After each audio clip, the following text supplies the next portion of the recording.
Hello everyone. I hope आप लोगों की जनवरी अटेम्प्ट जेई मेन की तैयारियां चल रही होंगी। लेकिन यहाँ पर ज़्यादातर बच्चे अभी मॉक टेस्ट दे रहे होंगे।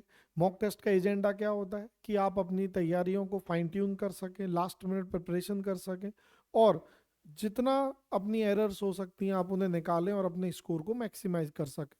बट यहाँ पर कई बार हमारे पास क्वेरीज आती हैं कि सर मेरे मार्क्स जो हैं वो अच्छे नहीं आ रहे।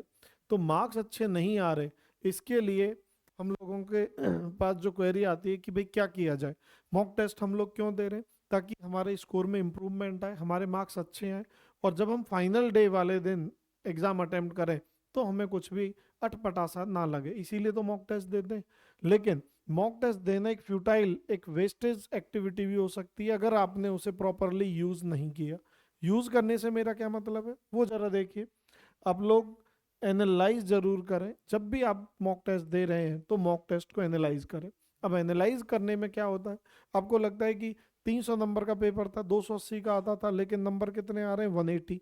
तो प्रॉब्लम है भाई, 280 में से 180 मार्क्स आ रहे हैं, 100 नंबर कहाँ गए? तो मैं आपको बताऊंगा कि एग्जामिनेशन हॉल से बाहर निकलते ही आप लोग बोलते हो अरे यार ये आता था मुझे और ये गलत हो गया। बाहर निकलते ये फील आती है। इसका मतलब आप सिली एरर्स कर रहे हैं। तो मैं आपको बताऊंगा कि एनालिसिस बहुत इंपॉर्टेंट है। अगर आप 3 घंटे एग्जाम को दे रहे हैं तो 1.5 से 2 घंटा एनालिसिस पे लगाएं। और जो क्वेश्चंस आपने अटेम्प्ट नहीं किए या जो क्वेश्चन अटेम्प्ट किए और गलत हो गए, आप उसको मैक्सिमम टाइम दें। ऐसा क्यों? तो मैं आपको बताता हूं कि एनालिसिस करते टाइम आप किन चीज़ों को ध्यान में रखें। सबसे पहले, जो भी आपकी एरर्स हैं या जहां मार्क्स कटे हैं, आप उन्हें दो हिस्से में डिवाइड कर लें कि एरर सिली एरर है या फिर आपकी जो एरर है वो कॉन्सेप्चुअल है। पहले तो मुझे ये पता होनी चाहिए कि जो गलती मैंने की जिसकी वजह से मेरे मार्क्स नहीं आ रहे वो सिली सिली क्या है? कि जल्दबाजी में आपने पेपर में 2+2 को 5 लिख दिया, या आपसे पूछा गया करेक्ट स्टेटमेंट और आप इनकरेक्ट को कर रहे हैं।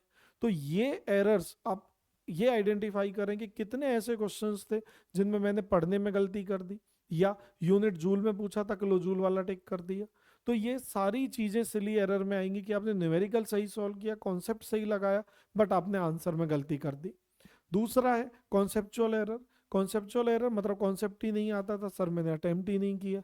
ये बात है, अच्छी बात है, आपको पता पड़ गया जेई में इनसे पहले कि मेरा ये वाला कॉन्सेप्ट वीक है तो मैं इस पे और टाइम लगा दूं। तो कॉन्सेप्चुअल एरर में आप लोग इन चीज़ों का ध्यान रखें कि अभी आपको कॉन्सेप्चुअल एरर मिल रही है तो अच्छा है, आपको ये पता लग रहा है कि मुझे इस कॉन्सेप्ट पे मेरा ये वाला वीक है और प्रॉब्लम मेरे पे सॉल्व नहीं हो रही। तो ये मैं आपको बोलूँगा, कॉन्सेप्चुअल एरर ऐसी हैं जिन्हें आप रेक्टिफाई कर सकते हो। लेकिन सिली एरर्स ऐसी हैं जिन्हें मैंने देखा है कि 3-3 साल बच्चे अपने आप को प्रिपेयर करते हैं, बट उनकी सिली मिस्टेक्स लास्ट तक बरकरार रहती हैं। और 280 में से अगर 180 आ रहे हैं, 100 नंबर का लॉस हो रहा है, तो सिली मिस्टेक्स उसमें से 70 नंबर का लॉस कराती हैं, 80 का कराती हैं, नॉलेज नहीं कराती।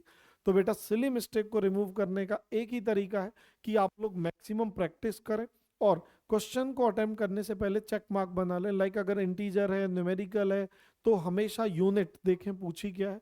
लाइक सिंग अगर आपसे करेक्ट या इनकरेक्ट पूछा है तो एक बार डबली इंश्योर करें कि करेक्ट स्टेटमेंट पूछी है, इनकरेक्ट पूछी है, और कैलकुलेशन का ध्यान रखें, उसे बहुत जल्दबाजी में ना करें। तो ये 2-3 पॉइंट तो मैंने बताए, आप इसी तरीके के अपनी सिली एरर्स की पूरी एक लिस्ट बनाओ, और फिर ये देखो कि भाई मैंने ये गलती की, ये गलती की, ये गलती की, और इसे पेपर में दोबारा रिपीट ना हो, इसके लिए मैं क्या कर सकता हूँ। अगर आप इन चीज़ों का ध्यान रखेंगे तो I hope last mock test देते देते आपकी परफॉर्मेंस काफ़ी इंप्रूव होगी और आप अपने पीक पर होंगे बिफोर जेई मेन। और इसी तरीके के वीडियोस हम आपके लिए लाते रहेंगे। अगर कोई और आपकी क्वेरी है तो आप कमेंट सेक्शन में डाल सकते हैं। Thank you.